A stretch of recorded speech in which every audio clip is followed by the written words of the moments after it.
నమస్తే. పొలిటికల్ వాయిస్కు స్వాగతం. వారం పాటు అంతర్జాతీయ జాతీయ విశేషాలపై విశ్లేషణ చేసుకునే కార్యక్రమానికి స్వాగతం. మనతో పాటు సీనియర్ జర్నలిస్టు రాజకీయ విశ్లేషకులు కందాడే పార్షద్ గారు ఉన్నారు. పార్షద్ గారు నమస్తే అండి. అమెరికన్ కాన్సులేట్ అధికారులు కానీ రాయబార కార్యాలయం నుంచి వచ్చేటువంటి అధికారులు కానీ ఈ మధ్యన ఇటు హైదరాబాద్లో కానీ అటు జమ్మూ కాశ్మీర్లో కానీ ప్రతిపక్ష నాయకులతో ప్రత్యేకంగా భేటీ అవ్వడం పట్ల దేశంలో కొంత ఆందోళన లేదా కొన్ని అనుమానాలు వస్తున్నాయి. నిజంగా అనుమానించేటువంటి అవకాశం ఉందంటారు అట్లాంటి పరిస్థితి?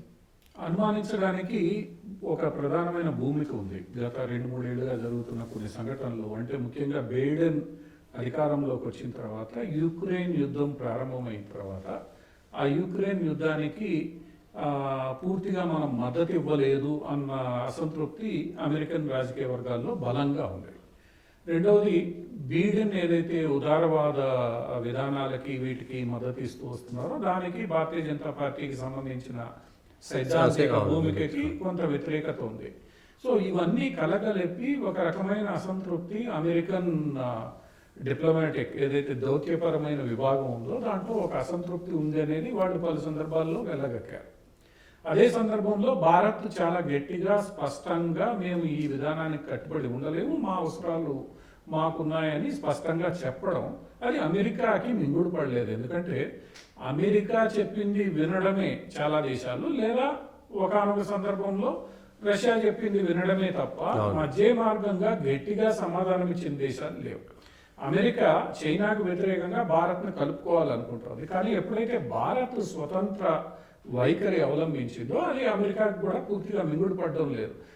అమెరికా ఏం ఆశించింది? చైనాకి వ్యతిరేకంగా మనం దగ్గరికి తీసుకుంటే భారత్ మనతో ఉండిపోతుంది, రష్యాని మనం ఇబ్బంది పెట్టవచ్చు అనుకున్నది, కానీ అది కుదరలేదు.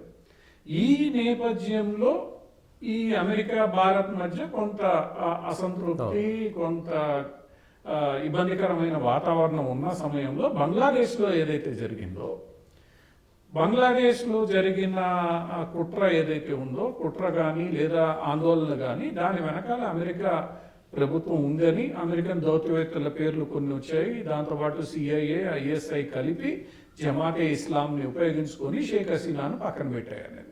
షేక్ హసీనాను పక్కన పెట్టడానికి కారణం షేక్ హసీనా సెయింట్ మార్టిన్ ద్వీపాన్ని అమెరికా అడిగిందని అని ఆమె స్వయంగా చెప్పింది. అది నేను అంగీకరించలేదు, దానివల్ల ఇక్కడ కొన్ని ఇబ్బందులు వచ్చే అవకాశం ఉందని చెప్పానని, అందుకే అంగీకరించలేదని ఆమె స్వయంగా చెప్పిన తర్వాత అమెరికాకు సెయింట్ మార్టిన్ ద్వీపం ఎందుకు? ఒకటి, చైనాని ఇబ్బంది పడడానికి, రెండవది మాట వినని భారత్ను కూడా కొంత కంట్రోల్ చేయడానికి అన్నది ఈరోజు ప్రపంచంలో ఈ అంతర్జాతీయ వ్యవహారాలు ఎవరైతే విశ్లేషిస్తున్నారో వాళ్ళందరూ భావిస్తున్న విషయం.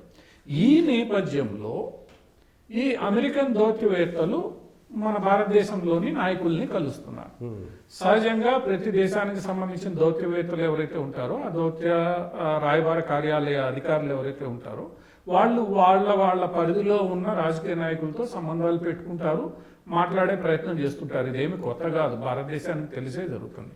కానీ వీళ్ళు ఎంపిక చేసుకుంటున్న వ్యక్తులు ఎవరు, ఆ ఎంపిక చేసుకుంటున్న వ్యక్తుల్ని వీళ్ళు కలిసిన తర్వాత వాళ్ళు ఎలాంటి స్టేట్మెంట్స్ ఇస్తున్నారు అన్నది ఈరోజు కొంత ఈ మొత్తం గందరగోళానికి కారణం.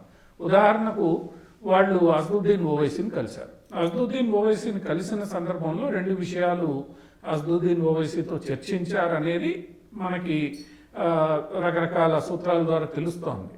అదేంటి? ఒకటి, షేక్ హసీనాని భారతదేశంలో ఎందుకు ఉండనించారు, ఈ విషయం మీద మీరు ఎందుకు ప్రశ్నించరు? షేక్ హసీనా ఇక్కడ ఉండడం వల్ల భారత్ బంగ్లా సంబంధాల్లో ఇబ్బందికరమైన పరిస్థితి వస్తుంది, దాన్ని మీరు ప్రశ్నించండి అని చెప్పారని. రెండోది, చంద్రబాబు నాయుడుతో మీరు మాట్లాడండి. చంద్రబాబు నాయుడుతో అసదుద్దీన్ ఏం మాట్లాడాలి? ఇక్కడ ఒకటే అంశం ఉంటుంది, ఎందుకంటే అసదుద్దీన్ బీజేపీకి వ్యతిరేకి అయిన అసదుద్దీన్ చంద్రబాబు నాయుడుతో మాట్లాడాలంటే ఏంటి? ఎన్డీఏకి ఎందుకు మద్దతు ఇస్తున్నారు, ఈ కారణాలు ఏమిటి? అంతే కదా. ఇక్కడ పెద్దగా విశ్లేషణ, దాంట్లో కోణాలు గురించి ఆలోచించాల్సిన పని లేదు. సో ఈ రెండింటికి సంబంధించి వార్తలు వచ్చినప్పుడు దాన్ని ఒక రకంగా దాన్ని సమర్థనగా అసదుద్దీన్ పక్క రోజు మాట్లాడారు. అసలు హసీనాని మన దేశంలో ఎందుకు పెట్టుకోవాలి, దానివల్ల మనకి బంగ్లాదేశ్కి ఎందుకు తలనొప్పులు, బంగ్లాదేశ్లో ఇప్పుడున్న ప్రభుత్వంతో మోడీ ప్రభుత్వం ఎందుకు వ్యవహరించదు, ఎందుకు మాట్లాడదు అన్న రీతిలో అసదుద్దీన్ పక్క రోజు మాట్లాడాడు. సో అది చంద్రబాబు విషయం, ఆయన స్పందించకపోయినా ఈ మాట అన్నారని. సో ఇలాంటి పరిస్థితుల్లో అమెరికా దౌత్య అధికారులు ఎవరైతే ఉన్నారో వాళ్ళు అందరినీ కలవడం కొంత సందేహాస్పదంగా మారింది. చివరగా మొన్న జేఎండ్కే ఎన్నికలు ప్రకటించగానే వాళ్ళు వెళ్ళి అమెరికా దౌత్య కార్యాలయానికి సంబంధించిన అధికారులు వెళ్ళి ఒమర్ అబ్దుల్లాని ప్రత్యేకంగా కలిశారు. ఇప్పుడు ఒమర్ అబ్దుల్లానే కలవాల్సిన పనిలా, మహబూబా ముఫ్తీని కలవాలి, మిగతా అక్కడ వేర్పాటువాదులు ఉన్నారు, చాలా మంది ఉన్నారు, హురియత్ కాన్ఫరెన్స్ స్థానిక బీజేపీ నాయకులను కూడా కలవాలి. వాళ్ళెవరిని కలవకుండా ఒమర్ అబ్దుల్లాని మాత్రమే మీరు కలవడంలో అర్థం ఏమిటి? ఏం చెప్పదలుచుకున్నారు? అది ఎన్నికల సందర్భంలో ఏం చేయదలుచుకున్నారు? మీరు ఏమైనా మద్దతు ఇస్తున్నారా? లోపాయికారి చేస్తున్నారా? ఎందుకంటే భారతదేశ ప్రభుత్వం, నరేంద్ర మోడీ ప్రభుత్వం ఖచ్చితంగా చెప్తోంది, మొన్న ఎన్నికల్లో బాహ్య శక్తుల జోక్యం ఉంది, వాళ్ళెవరో మాకు తెలుసు, వాళ్ళ సంగతి మేము చూస్తామని చెప్పి. ఆ బాహ్య శక్తులు ఎవరో మనకందరికీ తెలుసు. నిన్న బంగ్లాదేశ్ విషయంలో కానీ, ఈరోజు జార్జి సోరోస్, లిబరల్స్, ఈ సోకాల్డ్ బీడెన్కి మద్దతు ఇచ్చే వర్గం అంతా కూడా దీంట్లో ఉందని మనకు తెలుసు. అందువల్ల ఈ మొత్తం మనం భూమికను తీసుకుంటే, 2-3 ఏళ్లుగా జరుగుతున్న వ్యవహారాలను తీసుకుంటే ఖచ్చితంగా ఇందులో ఏదో కుట్ర ఉంది అన్న భావన భారత ప్రజలకు సహజంగానే కలుగుతోంది. అదే ఈరోజు సోషల్ మీడియాలో చర్చనీయాంశంగా మారిపోయింది. అది ఖండించాల్సిన బాధ్యత ఎవరిది? భారత రాయబారి, అమెరికా దేశానికి సంబంధించిన భారత రాయబారికి ఇలాంటి వార్తలు సోషల్ మీడియాలో వస్తున్నప్పుడు అతను ఖండించాలి, లేదా అమెరికా విదేశాంగ శాఖ వివరణ ఇవ్వాలి. ఈ అమెరికా విదేశాంగ శాఖ కానీ, భారత దౌత్య రాయబార కార్యాలయం కానీ దీని మీద వివరణ కానీ ఖండన ఇవ్వకపోవడంతో ఈ సందేహాలు పెరిగిపోతున్నాయి, అనుమానాలు పెరిగిపోతున్నాయి. ఈ అనుమానాలు, సందేహాలు ఎప్పటిదాకా పెరుగుతాయి? రేపు అక్కడ అమెరికా అధ్యక్ష ఎన్నికల్లో ఎవరు గెలుస్తారు? కమలా హారిస్ ఏదో మంచి చేస్తుందన్న నమ్మకం భారతదేశంలో ప్రస్తుతం ఒక వర్గానికి లేదు. అంటే భారతీయ జనతా పార్టీని సమర్థించే వారు ఎవరికి లేదు. అటువంటి పరిస్థితుల్లో రేపు అక్కడ అధ్యక్ష ఎన్నికల్లో ఎవరు గెలుస్తారనే దాని మీద ఆధారపడి ఈ అనుమానాలు నివృత్తి అవుతాయి. లేదా అమెరికానే స్వయంగా స్పందించి అనుమానాల్ని నివృత్తి చేయాలి. ఆ నివృత్తి చేసేంత వరకు ఈరోజు అమెరికా ఏమి చేసినా ఈ ప్రాంతంలో అది సందేహాస్పదంగానే చూస్తారు, దాని వెనక అనుమానాలని రేకెత్తిస్తారు. ఈవెన్ బంగ్లాదేశ్లో కూడా నిన్న మొన్నటి దాకా నిషేధించబడిన జమాతే ఇస్లాం మీద నిషేధం ఎత్తేస్తారు. అక్కడున్న బిఎన్పి నాయకులు వీళ్ళందరూ మేము ఎలా అయినా ఉంటాము, మాతో ఎందుకు భారత్ మాట్లాడదని వాళ్ళు అంటారు. ఎందుకు మాట్లాడాలి? ఈరోజు రకరకాల ఆర్టికల్స్ భారత్ జమాతే ఇస్లాంతో కూడా మాట్లాడడానికి గతంలోనూ ప్రయత్నం చేసింది, కుదరలేదు కదా. కుదరనప్పుడే దూరం పెట్టేశారు. అంటే అక్కడ జమాతే ఇస్లాం ఇలాంటి సంస్థలకు మద్దతు ఇచ్చినటువంటి అమెరికా ఇక్కడ అట్లాంటి ఏమైనా చేసే ప్రయత్నం చేస్తున్నారు? చేయొచ్చు ఖచ్చితంగా. ఈరోజు కాశ్మీర్లో కూడా అమెరికా మద్దతుతోనే కదా పాకిస్తాన్ ఇవన్నీ చేసింది. అమెరికా మద్దతుతోనే జిహాద్ ఉద్యమం పాకిస్తాన్ చేస్తోంది. ఈరోజు అది భారతదేశం ఎప్పుడు మర్చిపోలే. అమెరికా ప్రోత్సాహంతోనే పాకిస్తాన్ ఇదంతా చేసింది. పాకిస్తాన్కి ఆయుధాలు ఇస్తున్నది అమెరికానే, పాకిస్తాన్కి డబ్బులు ఇస్తున్నది అమెరికానే. ఇవన్నీ జరుగుతున్న వేళ భారత్ ఎలా నమ్ముతుంది? నమ్మదు అంత సులభంగా. అటువంటి పరిస్థితుల్లో ఈరోజు బంగ్లాదేశ్ లో జరుగుతున్న పరిణామాలు, ఈరోజు అధ్యక్షుడు ఎన్నైనా మాట్లాడి, ఎవరైనా ఎన్నైనా మాట్లాడి 2 చేతులు కడిస్తేనే అది చప్పట్లు అవుతాయి, లేదా షేక్ హ్యాండ్ అవుతుంది. అలా కాకుండా నేను కలవను, నువ్వే వచ్చి నన్ను కలవాలంటే నాకేం అవసరం లేదు. ఇప్పుడు స్పష్టంగా నాకు అవసరం లేదు. సో అది ఈరోజు అమెరికా దానికి వ్యతిరేకంగా భారత్ ఏదైతే వైఖరి తీసుకుంటుందో దానికి వ్యతిరేకంగా అమెరికా పనిచేస్తోంది అన్నది ఈరోజు భారత ప్రజలందరిలో ఉన్న ఒక అనుమానం. అదే సందర్భంలో ఈ మణిపూర్ సంఘటనలు కానీ ఇవన్నీ కానీ తీసుకుంటే అక్కడ ఒక క్రిస్టియన్ ఐలాండ్ అమెరికా ఏర్పాటు చేయాలనుకుంటోంది, ప్రత్యేక దేశం, ఇవన్నీ రకరకాల చర్చలు వస్తున్న వేళ దాన్ని స్పష్టంగా ఖండించాల్సిన బాధ్యత అమెరికాదే. నిజంగా భారత్తో మైత్రి కోరుకుంటే స్పష్టంగా ఖండించాలి. ఖండించకుండా మౌనంగా ఉండడం వల్ల ఈ సందేహాలు ఉంటాయి. అది దీర్ఘకాలిక అమెరికా సంబంధాల మీద ప్రభావం చూపిస్తుంది. ఎందుకంటే ప్రజల్లో ఏర్పడే అభిప్రాయం ప్రభుత్వం మీద కూడా చూపిస్తుంది. ఇంతకు ముందు లాగా ఈ దౌత్య వ్యవహారాలు కేవలం ఢిల్లీకే పరిమితమయ్యే కాదు. ఈరోజు సోషల్ మీడియాలో ఆంధ్రప్రదేశ్లో ఉన్న వ్యక్తి కూడా స్పందిస్తున్నాడు ఈ విషయాల మీద. అటువంటి అప్పుడు భారత ప్రభుత్వం కూడా కొంత వెనకడుగే. దానితో ఇవాళ భారతదేశం కూడా ప్రపంచ దేశాల్లో గుర్తింపు పొందిన దేశంగా భారత్ పట్ల అమెరికా వైఖరిని బట్టి మిగిలిన దేశాలు అమెరికా వైఖరిని మార్చుకుంటాయి కదా. మార్చుకుంటే రకరకాలుగా పరిస్థితులు పరిస్థితులు మారిపోతుంటాయి. ఇప్పుడు జర్మనీ ఏదో మాట్లాడే ప్రయత్నం చేసిన తర్వాత, గట్టిగా మాట్లాడిన తర్వాత ట్యాంకులకి ఇంజన్లు ఆపేసింది. ఆపేసిన తర్వాత ఇంజన్లు మనమే చేసుకున్నాం. సో ఇవన్నీ మీరు చేపట్టే చర్యలకి ప్రతిక్రియలుగానే ఉంటాయి. భారత్ ఎప్పుడు ముందు చేపట్టడంలే, మీరేం చేస్తున్నారో దానికి వ్యతిరేకంగా. కాకపోతే నా ప్రయోజనాలు నాకు ముఖ్యం అని భారత్ అనుకుంటోంది. ఆ వైఖరి అమెరికాకు నచ్చడం లేదనేది ఈరోజు స్పష్టం. ఆ స్పష్టంతోనే అమెరికా చేస్తున్న ప్రతి దాన్ని ఇప్పుడు భూతద్దంతో చూడడం అనేది భారత్ ప్రజలు చేస్తున్నారు. అది భూతద్దంతో చూడి సందేహపడుతున్నారా లేదా, దానికి నిజంగా కారణాలు ఉన్నాయా అన్నది రేపు భవిష్యత్తులో అధ్యక్ష ఎన్నికల తర్వాత అమెరికా ఎలా వ్యవహరిస్తుంది అనే దాని మీద ఆధారపడి ఉంటుంది. ఇంకొకటి స్కో, ఈ షాంఘై కోఆపరేటివ్ సొసైటీకి సంబంధించినటువంటి మీటింగ్కి భారతదేశము వెళ్ళకపోవడం, పాకిస్తాన్లో మీటింగ్ పెట్టినందుకైనా లేదా అంతకుముందు కూడా 2-3 మీటింగ్లను డుమ్మా కొట్టింది, ఎట్లా అర్థం చేసుకోవచ్చు? 2016 నుండి భారతదేశం పాకిస్తాన్లో జరిగే ఏ కార్యక్రమానికి హాజరు కావడం లేదు. ఎందుకంటే అప్పటికి తీవ్రవాద సంఘటనలు బాగా పెరిగిన వేళ, భారీ దాడులు జరిగిన తర్వాత భారతదేశం ఆ నిర్ణయం తీసుకుంది. రెండు ఒకేసారి కుదరవు, మీరు తీవ్రవాదాన్ని ఆపండి, ఆ తర్వాత మైత్రికి రండి. అదే సందర్భంలో సార్క్కు సంబంధించి కొన్ని ఒప్పందాలని, సాఫ్టా అని ఏదైతే సౌత్ ఏషియన్ ఫ్రీ ట్రేడ్ అగ్రిమెంట్కి పాకిస్తాన్ అంగీకరించలేదు. ఎందుకంటే ఆ అగ్రిమెంట్లో భారత్కు మోస్ట్ ఫేవర్డ్ నేషన్ హోదా ఇవ్వాలి ట్రేడ్లో, అది ఇవ్వలేదు. దాంతో ఆ సాఫ్టా అనేది ఏదైతే ఉందో అది ముందుకు కదలలేదు. ఆ తర్వాత సార్క్ విషయంలో కూడా ఆల్మోస్ట్ ఆల్ ఈరోజు సార్క్ నిర్జీవంగా మారిపోవడానికి పాకిస్తానే కారణం. ఎందుకంటే సార్క్లో అన్ని ఏకగ్రీవంగా జరగాలి, దానికి పాకిస్తాన్ ప్రతిసారి ఒప్పుకునేది కాదు. ఈ రెండింటి మధ్య కుదరకనే ఆఖరికి సార్క్ కూడా నిర్జీవం అయిపోయి భారత్ సార్క్ కి ఆల్టర్నేటివ్ గా బిన్స్టక్, బే ఆఫ్ బెంగాల్ దేశాల కూటమి ఒకటి ఏదైతే, అంటే దాంట్లో కేవలం పాకిస్తాన్, ఆఫ్ఘనిస్తాన్ మినహా మిగతా అన్ని దేశాలు ఉంటాయి. సో ఇటువంటి పరిస్థితులు ఉన్నప్పుడు మొన్న మన విదేశాంగ శాఖ మంత్రి జయశంకర్ స్పష్టంగా మాట్లాడుతూ చర్చలు అనేవి అన్ఎండింగ్ గా కొనసాగవు, చర్చలకు ఒక ముగింపు ఉండాలి, అన్ఎండింగ్ డిస్కషన్స్ ఇంక మీదట మేము చెయ్యము అన్నది చాలా స్పష్టమైన వైఖరి ఆయన చెప్పేశాడు.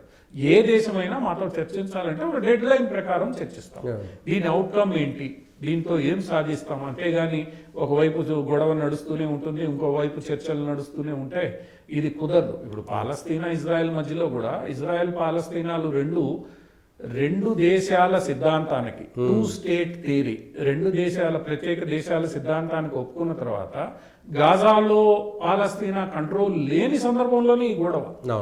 ఇప్పుడు శాంతి కోసం 2 దేశాలు ఒప్పుకున్నాయి, పాలస్తీనా వాళ్ళు పాలస్తీనాలో, ఇజ్రాయెల్ వాళ్ళు ఇజ్రాయెల్. ఒప్పుకున్న తర్వాత నీ పని నువ్వు చూసుకోవాలి, వాళ్ళ పని వాళ్ళు చేసుకుంటారు. అట్లా కాకుండా రోజు వేలు పెడుతుంటేనే ఈ రోజు పరిస్థితి. ఈరోజు పాకిస్తాన్తో కూడా అదే. పోనీ సరిహద్దు ఒకటి అనుకున్నాం, ఇప్పుడు ఏదో తాత్కాలిక సరిహద్దు నడుస్తోంది, అదే తాత్కాలిక సరిహద్దును అంగీకరించి ఆ సరిహద్దు దాటి నేను ఎవరిని రానియను అని పాకిస్తాన్ తేల్చాలి కదా.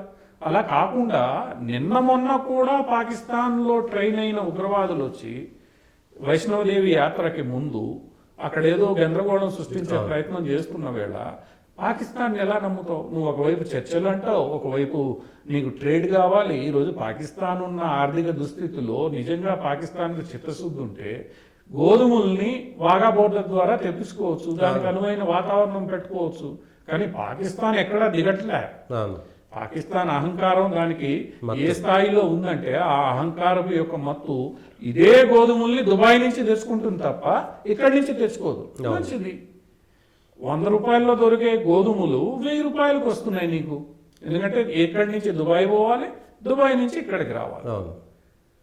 ఇది ఈ అహంకారపు మత్తు ఏదైతే ఉందో, నేనే నా ఇస్లామాబాద్ లో పెట్టేందుకు పాకిస్తాన్కు భారతదేశం వెళ్ళట్లేదు. కానీ ఈ స్కోర్ దేశాల యొక్క ఇప్పుడు ఇక్కడ ఒక విషయంలో భారత్ స్పష్టంగా ఉంటుందనే నేను అనుకుంటున్నాను. ఇప్పుడు పాకిస్తాన్ వైఖరి మారదు, మనం ఒక వైఖరి తీసుకున్నాం స్పష్టంగా పాకిస్తాన్కి వ్యతిరేకంగా. ఇప్పుడు స్కో అది రొటేషన్లో స్కో యొక్క చైర్మన్షిప్ ఒక్కొక్క దేశానికి వస్తుంది. ఈరోజు పాకిస్తాన్కి వచ్చింది.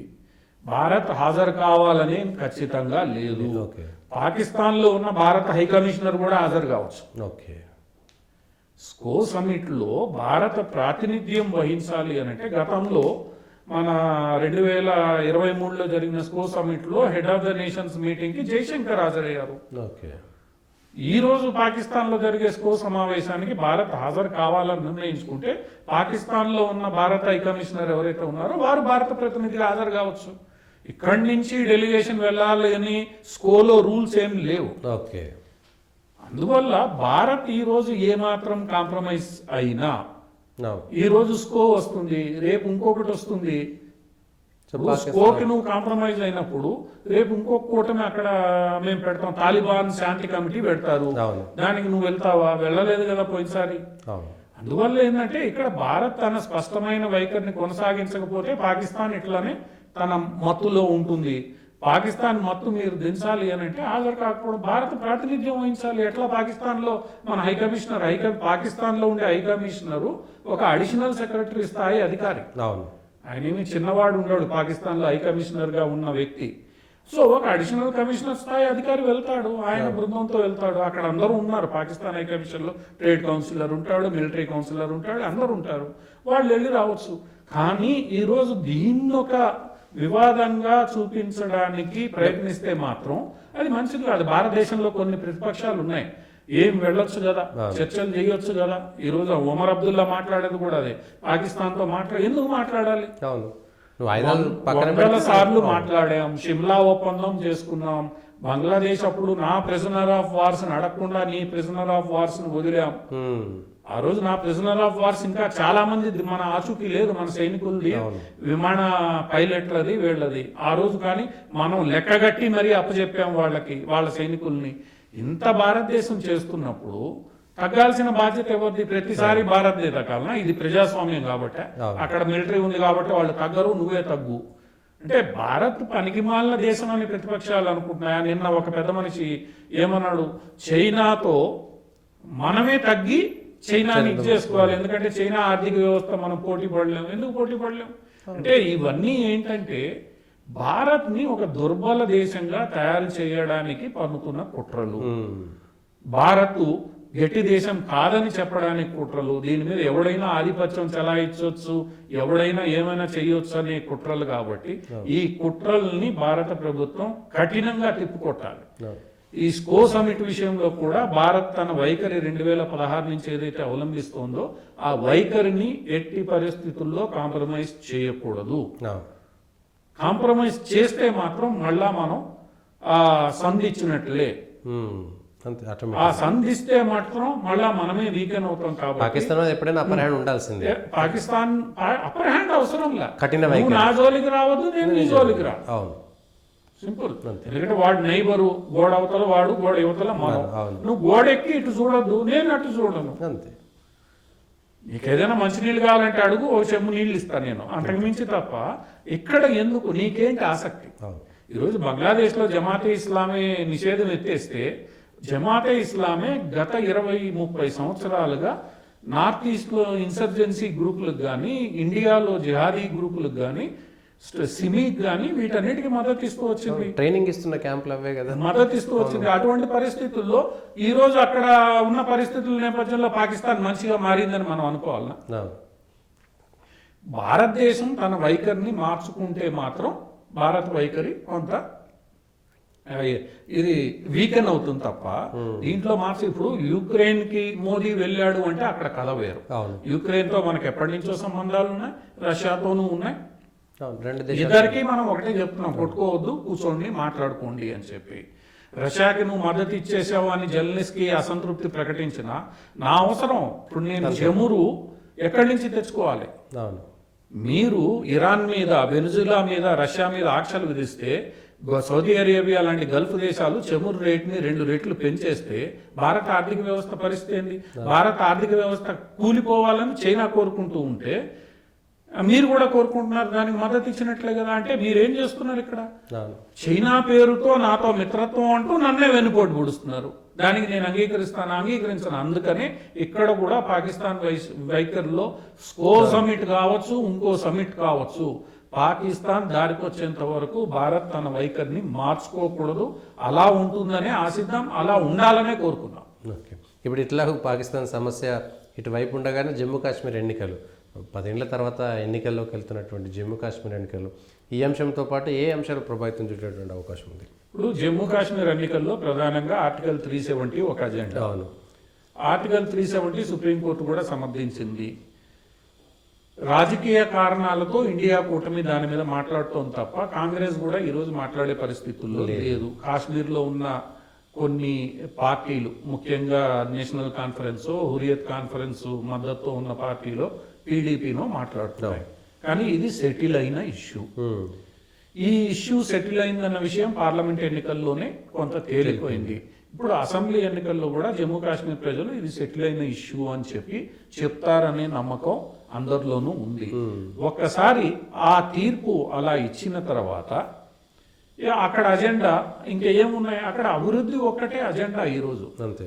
ఇన్ని రోజులు అమలు కాని రిజర్వేషన్లే అజెండా.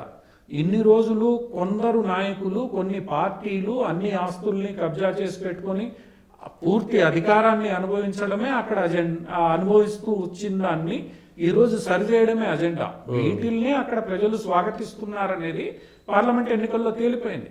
లేదంటే ఇద్దరు ఇండిపెండెంట్లు జైల్లో ఉండి ఎలా గెలుస్తారు అక్కడ?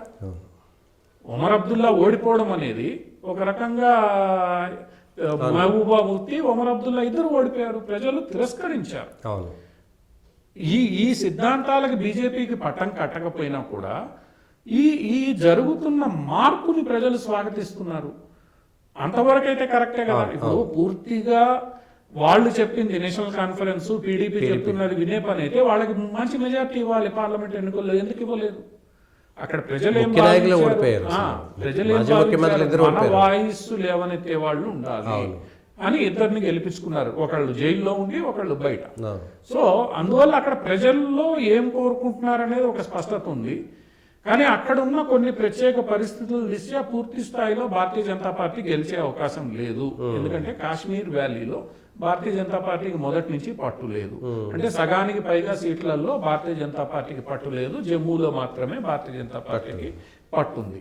సో అక్కడ వరకు భారతీయ జనతా పార్టీ, ఎందుకంటే భారతీయ జనతా పార్టీకి తెలుసు నేను సింగిల్ లార్జెస్ట్ పార్టీ కాగలనేమో కానీ ఫుల్ మెజారిటీతో అక్కడ ప్రభుత్వాన్ని ఏర్పరిచే స్థాయిలో నాకు బలం లేదని. కాశ్మీర్ లోయలో ఉన్న పార్టీలకి జమ్మూలో బలం లేదు. జమ్మూలో బలం ఉన్నది ఎవరికి? కాంగ్రెస్కి. సో ఈరోజు నేషనల్ కాన్ఫరెన్స్, కాంగ్రెస్ కలిసి ఈరోజు కూటమి ఏర్పడ్డాయి అక్కడ భారతీయ జనతా పార్టీకి వ్యతిరేకంగా. సో ఆ కాశ్మీర్ లోయలో నేషనల్ కాన్ఫరెన్స్, కాంగ్రెస్కి గత పార్లమెంట్ ఎన్నికల్లో ఇద్దరికి కలిపి వచ్చిన ఓట్లు మిగతా అన్ని పార్టీల కన్నా ఎక్కువ, ఇద్దరికి కలిపి వచ్చింది. సో ఈ కూటమి ఎలా ఫేర్ చేస్తోంది? అక్కడ ప్రజలు, కాశ్మీర్ లోయలో ఉన్న ప్రజలు నేషనల్ కాన్ఫరెన్స్, కాంగ్రెస్ కూటమికి పట్టం కడతారా? గత పార్లమెంట్ ఎన్నికల్లో చూస్తే పూర్తిగా నమ్మలేదు వీళ్ళని. సో ఈ అసెంబ్లీ ఎన్నికల్లో నమ్ముతారా? ఇంకొక విచిత్రమైన పరిణామం ఏంటంటే, ఆసక్తికర పరిణామం, హురియత్ కాన్ఫరెన్స్ పేరుతో ఇన్ని రోజులు ఏర్పాటువాదాన్ని దీన్ని పోషించిన పలు సంస్థల నాయకులు ఇండిపెండెంట్లుగా ఈరోజు కాశ్మీర్ వ్యాలీలో అసెంబ్లీకి పోటీ చేస్తున్నారు.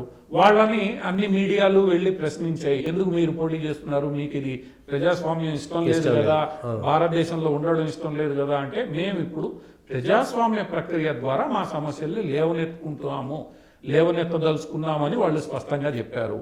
దాంతో వాళ్ళందరూ రంగంలో ఉన్నారు. సో ఈరోజు దీంతో ఏమైంది?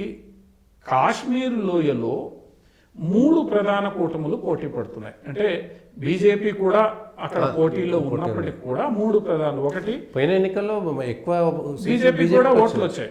నేషనల్ కాన్ఫరెన్స్, కాంగ్రెస్ కూటమి, రెండవది పీడీపీ, మూడవది ఎందుకంటే పీడీపీతో ఎవరు పొత్తు పెట్టుకోలే, మూడవది ఈ హురియత్ కాన్ఫరెన్స్ కి చెందిన ఇండిపెండెంట్ నాయకులు. ఎందుకంటే మొన్న పార్లమెంట్ ఎన్నికల్లో 2 ఇండిపెండెంట్లు గెలిచారు ఇటువంటి హురియత్ కాన్ఫరెన్స్ మద్దతుతో.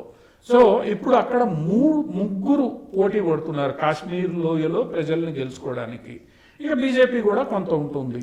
సో 4 అక్కడ చతుర్ముఖ పోటీ ఖచ్చితంగా జరుగుతుంది. దాంతో అక్కడ పోటీ టఫ్ గా ఉండబోతోంది. కాశ్మీర్ ప్రజలు ఎవరికి మద్దతు ఇస్తారనేది. జమ్మూలో it is going to be అంటే ద్విముఖ పోటీ.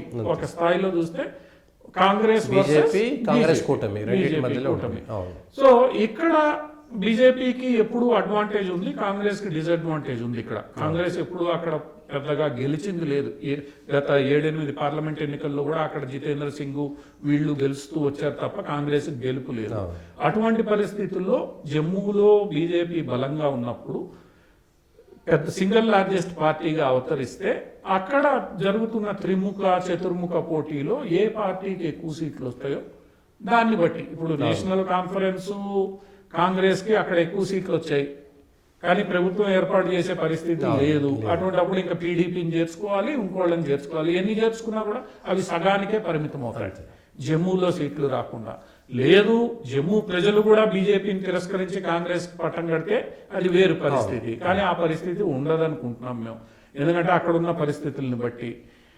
అందువల్ల ఏంటంటే అది కొంత హంగ్ అసెంబ్లీ లాగా ఏర్పడే అవకాశం ఒకటి ఉంటుంది. ఆ హంగ్ అసెంబ్లీ ఏర్పడినప్పుడు పెద్ద పార్టీగా ఒకవేళ భారతీయ జనతా పార్టీ అవతరిస్తే, ఈరోజు రామారావు గారు అక్కడ ఇన్ఛార్జిగా ఉన్న వేళ టీడీపీని బీజేపీ దగ్గరికి తీసుకునే అవకాశం ఉంటుంది. లేదా లోపాయికారిగా ఇప్పుడు అక్కడ టీడీపీని కాశ్మీర్ లోయలో గెలిపించుకొని బీజేపీ పీడీపీ కలిసి పార్టీ అధికారం చేపట్టే అవకాశం ఉంటుంది. హురియత్ కాన్ఫరెన్స్ లోని కొంతమందిని ఇండిపెండెంట్లు కలుపుకొని. సో రకరకాల కాంబినేషన్స్ పర్మిటేషన్స్ ఈ రోజు అక్కడ ఉన్నాయి. ఎలాగూ ఈ నెలాఖరుకు మొత్తం ప్రాసెస్ పూర్తి అక్టోబర్ 5కి ఫలితాలు వచ్చేస్తాయి. కాబట్టి మనకి ఇప్పుడున్న వాతావరణంలో ఇప్పుడున్న రాజకీయాలకు అనుగుణంగా అక్కడున్న పరిస్థితి ఇది. ఆర్టికల్ 370 ఖచ్చితంగా కాశ్మీర్ లోయలో ఒక ప్రధాన అంశము. అట్లనే అంటే ఆ అంశాన్ని ప్రజలు ఆదరిస్తారా లేదా అభివృద్ధి మిగతా అంశాలు ఏవైతే ఉన్నాయో, ఎందుకంటే త్వరలోనే కాశ్మీర్కి శ్రీనగర్కి రైలు వెళ్ళబోతోంది భారతదేశం నుంచి, ఇవన్నిటికీ ఆదరిస్తారా అన్నది ఇప్పుడు కాశ్మీర్లో తేలుతుంది. ఒకవేళ అదే కానీ జరిగితే ఆర్టికల్ 370నే కాదు, Kashmir issue once for all settle అయినట్లే భారతదేశానికి. ఇక పీఓకే ఇష్యూ మాత్రమే మిగులుతుంది. కాశ్మీర్ సమస్య సాల్వ్ అయిపోతుంది, పీఓకే ఇష్యూ మాత్రం మిగులుతుంది. ఇక పీఓకే ఇష్యూ ఏమవుతుంది అన్నది వేచి చూడాలి. ఈ ఫలితాల తర్వాత అది కూడా ముందుకెళ్లే అవకాశం నాకు తెలిసి ప్రజలు ఆ దిశగా, ఎందుకంటే పీఓకేలో జరుగుతున్న అల్లర్లను కూడా కాశ్మీర్ వాళ్ళు గమనిస్తున్నారు. ఈ రోజు వాళ్ళ పరిస్థితిని వీళ్ళు బేరీజ్ చేసుకుంటే, ఈ 4-5 ఏళ్లలో జరిగిన అభివృద్ధిని చూసుకుంటే ప్రజలు ఖచ్చితంగా అభివృద్ధి వైపే మొగ్గుతారు అన్నది మనకి తెలుస్తోంది. ఈ మాటలు చెప్పే వాళ్ళ మాటలు ఇక వినే పరిస్థితుల్లో లేరేమో, విసిగిపోయారేమో అన్నది మనకి గత పార్లమెంట్ ఎన్నికలు చెప్తున్నాయి. అదే కొనసాగుతుందనే ఆశతో మనం ఎదుగుతుండాలి. ఓకే, థ్యాంక్ యూ పార్సాద్ గారు. ఇది ఈ వారం ఉన్నటువంటి జాతీయ అంతర్జాతీయ విశేషాలు.